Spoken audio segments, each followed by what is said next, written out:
Student number 1 నుంచి మాట్లాడుకుంటే మీరు తారక్ అంత క్లోజ్ ఫ్రెండ్స్.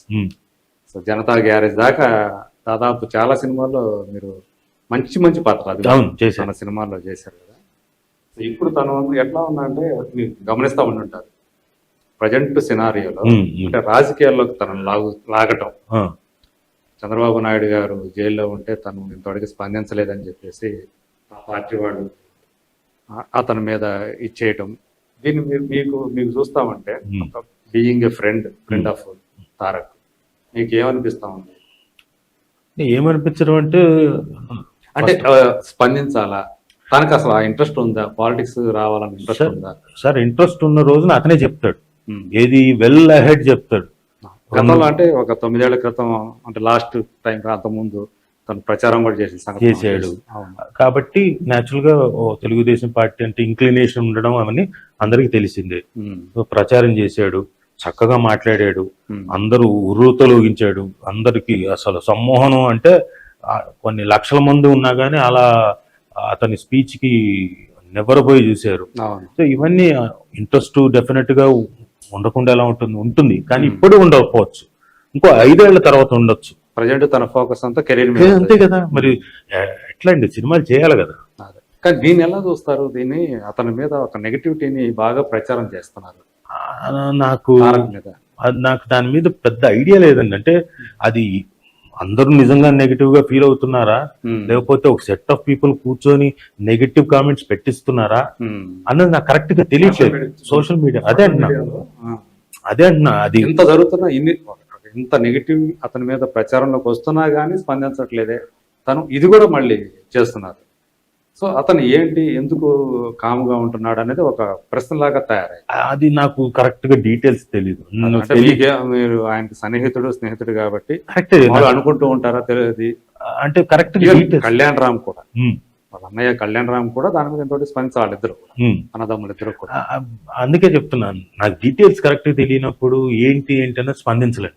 అదే ఇప్పుడు ఒకవేళ నాకు తారక్ నుంచో కళ్యాణ్ రామ్ గారి నుంచో ఏమైనా మాటలు తెలిసి ఉంటే దాని మీద స్పందించవచ్చు. తెలియదు కాబట్టి నేను స్పందించడం కరెక్ట్ కాదు. నాకు తెలియదు, కలవలేదు అంతే. కలవకపోవడం వల్లే, కలిసి ఉంటే బహుశా ఎక్కడైనా మాటల్లో ఉండుంటే అది కూడా అప్పుడు కూడా చెప్తాడు, వద్దు మనం ఏం స్పందించొద్దు, లేదు స్పందించవచ్చు అనుకుంటే స్పందిస్తా. నాకు ఫ్రెండ్గా యాజ్ అ ఫ్రెండ్గా చెప్తే as it's from horse's mouth అని అనుకుంటారు కాబట్టి అవకాశం ఉంది. బట్ నాకు తెలియదు కాబట్టి స్పందించట్లేదు. అదే అయితే చాలా మంది ఏంటంటే స్పందించాల్సిన అవసరం ఉంది దీంట్లో అనేది, ఆయన ఉంటారుగా తను సపోర్ట్ చేసేవాళ్ళు, వాళ్ళ అభిమానులు కానివ్వండి, ఎన్టీఆర్ అభిమానులు కానివ్వండి. మొన్న బాలకృష్ణ గారు మాట్లాడేటప్పుడు కూడా ప్రెస్ మీట్ లో అప్పుడు అడిగారు, రిపోర్టర్ అడిగితే జూనియర్ ఎన్టీఆర్ గారి ఇంతవరకు స్పందించుకోవడం అంటే ఐ డోంట్ కేర్ అన్నారు. ఇది తెలుసు కదా, నాకు నిజంగా తెలియదు. ఐ డోంట్ కేర్ అన్నారు బాలయ్య. సో దీని మీద కూడా అంత ఇది వైరల్ అయిపోయింది. ఓకే. సో ఏంటి అసలు అతని జూనియర్ ఎన్టీఆర్ స్టాండ్ అనేది చాలా మందికి ఒక పెద్ద క్వశ్చన్ మార్క్ లాగా అయింది. సార్ నేను అనుకోవడం తారక్ స్పందించకపోవడానికి కారణాలు నేను అనుకోవడం చెప్తాను. ఇప్పుడు మీరు అడిగారు కాబట్టి ఎంతసేపు 4 ఏళ్ళు 3 ఏళ్ళు ఆగిపోయింది ఏది, లేకపోతే ఆ టైం పీరియడ్ లో 3-4 సినిమాలు చేయాల్సిన వ్యక్తి ఆ టైంలోనా? అంతేగా. ఇప్పుడు RRR చేయాల్సిన టైంలో ఆ టైంలో 3-4 సినిమాలు చేయాల్సిన టైమే కదా, అది ఆగిపోయింది. కాకుండా ఇప్పుడు ఈ సినిమా చేయడానికి, దేవర చేయడానికి కూడా దాదాపు 1 సంవత్సరం వెళ్ళిపోతుంది.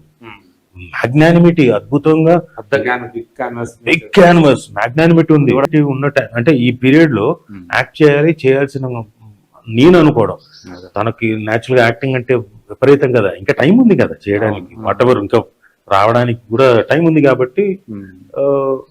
కాబట్టి ఈ సినిమాలు ఇవన్నీ ఎక్కువగా దేని మీద కాన్సన్ట్రేట్ చేద్దాం అనుకుని ఉంటాడు. అందుకని దేని మీద స్పందించకుండా ఉన్నాడేమో అనుకుంటున్నా. మేబీ అంటే అదే మనకి అతను చెప్పేదాకా వాళ్ళిద్దరు అన్నదమ్ములు ఎవరో ఒకరు చెప్పేదాకా మనకేం తెలియదు, లేకపోతే ఎవరితో పంచుకుంటేనైనా తెలుస్తుంది. సో ఇప్పటిదాకా అయితే అది గుంభనంగానే ఉంది కాబట్టి తెలియదు. ఇంకొకళ్ళు ఏంటంటే అవతల పక్షంలో ఆయన క్లోజ్ ఫ్రెండ్స్ వీళ్ళు ఉండరు కదా, నాని, కొడాలి నాని, వల్లభనేని వంశీ. సో సో అందువల్ల కూడా ఈయన ఎటు కాకుండా అలా ఉన్నాడు, మీడియా అట్లా చేస్తా మాట్లాడకుండా ఉన్నాడు అనేది కూడా, అంటే ఎందుకంటే కొడాలని మాట్లాడు దీని మీద అని ఆయన స్టేట్మెంట్ ఇస్తున్నాడు ఒక పక్క నాని. ఓకే, సో ఇలాంటి రాజకీయం ఇప్పుడు జూనియర్ ఎన్టీఆర్ గారి చుట్టూ నడుస్తూ ఉంది. సో ఏమవుతుంది ఏంటి రేపొద్దున ఏంటి అనేది మరి చూడాలి మనం. సో మీకైతే రాజకీయాలు ఏమైనా ఇంట్రెస్ట్ ఉంటుందా? నాకా అంటే రైట్ టైం అనుకున్నప్పుడు వస్తాను, కావాల్సిన టైంలో సమ్వేర్ ఓకే మంచిది అనుకుంటే, ఇఫ్ నేను గనక టైం కేటాయించగలను, నేను నేర్చుకొని, అది కూడా మనకు తెలియకుండా ఆషామాషిగా రేపు పొద్దున్న రమ్మన్నారు వెళ్ళిపోయి పట్టుకొని వెళ్ళిపోవడం కాదు. ఆ పొలిటికల్ సైన్సెస్ అనేది నేర్చుకొని దాని మీద 1-2 సంవత్సరాలు దాని మీద అధ్యయనం చేసి ఆ తర్వాత నిజంగానే okay I'm fit for this అనుకుంటే అప్పుడు వెళ్తాను, లేకపోతే లేదు. ఏ పార్టీ వైపున ఇంక్లినేషన్ అనేది ఉందా? అది ఇప్పుడు చెప్పలేం కదా. ఓకే, అది ఇప్పుడు చెప్పలేను. అప్పటికి ఏమవుతుందో ఏంటో తెలియాలనుకున్నప్పుడు అది ఎప్పుడో తెలియదు. ఇట్ ఆల్ డిపెండ్స్ అండి. ఎందుకంటే సినారియో రోజు రోజుకి ఇండియాలో మారిపోతుంది. ఆ పార్టీ ఈ పార్టీ ఇంకోటి తిట్టుకోవడాలు అన్నది బాగా పెరిగిపోయింది. రాజకీయాలు అంటే ఒకరికి కొమ్ము కాయాలి, ఒకరికి అది ఓకే, ఒకరి నుంచి వ్యతిరేకత ఎదుర్కోవాలి, కరెక్టే. కానీ తిట్టుకోవడాలు అన్నది లేదు కదా. ఇప్పుడు వేరే లెవెల్కి వెళ్ళిపోయింది, వేరే లాంగ్వేజ్ లెవెల్కి వెళ్ళిపోయింది. అంటే సో ఐ డోంట్ నో ఈ సినారియో అన్నాడు. ఇప్పుడు సరిగ్గా గుర్తు చేశారు. రోజా ఇష్యూ నడుస్తా ఉంది ప్రజెంట్. బండారు సత్యనారాయణ అన్నారని సీడీలు ఏవో ఉండే తన దగ్గర, ఫిలింలు ఏవో బూతు ఫిలింలు ఉన్నాయని. రోజా సపోర్ట్ గా ఖుష్బు, రాధిక, తర్వాత కవిత గారు, ఇట్లాంటి వాళ్ళందరూ కూడా వచ్చి ఆమెకు సపోర్ట్ గా, అంటే ఇక ఒక స్త్రీ అంటే ఇట్లా చులకనగా మాట్లాడతారా? రాధిక అయితే ఒక స్టెప్ ముందుకేసి మీరు బయటకు వెళ్తే మీ ఇంట్లో ఏం జరుగుతుందో మీకు తెలుసా అని చెప్పేసి కూడా ఆమె మాట్లాడేసింది. రాధిక బండారు సత్యనారాయణ ఉద్దేశించి.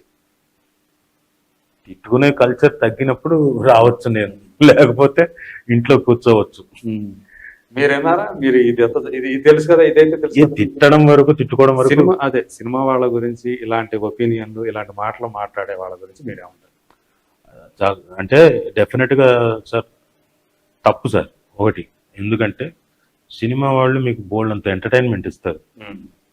మీకు మొత్తం అంతా మీరు పడిన కష్టానికి, అంటే రోజు కష్టపడతారు, ప్రతి వాళ్ళు కష్టపడతారు, మార్నింగ్ నుంచి ఈవినింగ్ దాకా. పాలిటిక్స్ లో ఉన్న అతిగా ఇంకా ఎక్కువ కష్టపడతారు. వాళ్ళకి పర్సనల్ లైఫ్ అంటూ ఉండదు, వాళ్ళంతా ఇంకా పబ్లిక్ లైఫే. వాళ్ళకి ఎక్కడో ఒక చోట సినిమా అన్నది రిలాక్సేషన్ ఇవ్వచ్చు. అలాంటి సినిమా వాళ్ళు అలాంటి వాళ్ళని పట్టుకొని కమెంట్ చేయడం భావ్యం కాదని నా ఉద్దేశం. ఎందుకంటే ఎప్పటి నుంచో ఎక్కడ చూసినా సినిమా వాళ్ళు అక్కడిక్కడ ప్రచారాలకు వెళ్ళిన వాళ్ళే తప్ప నష్టం కలిగించిన వాళ్ళు కాదు, ఎవరికి ఇబ్బంది కలిగించిన వాళ్ళు కాదు. సో ఎందుకని ఏ ఇష్యూ వచ్చినా కానీ అందులో కనుక సినిమా వాళ్ళు కనుక ఉంటే వాళ్ళ మీద ఈజీగా, అంటే పబ్లిక్ లైఫ్ లో ఉన్నది పొలిటీషియను, సినిమా అంటే దీస్ 2 పీపుల్. సో అందు గురించి ఈజీగా సాఫ్ట్ టార్గెట్, ఈజీగా మహా అంటే ఒక చిన్న రాయి స్పెక్ ఇలా విసిరితే చాలు మొత్తం అద్దం పగిలిపోతుంది. సినిమా వాళ్ళ జీవితం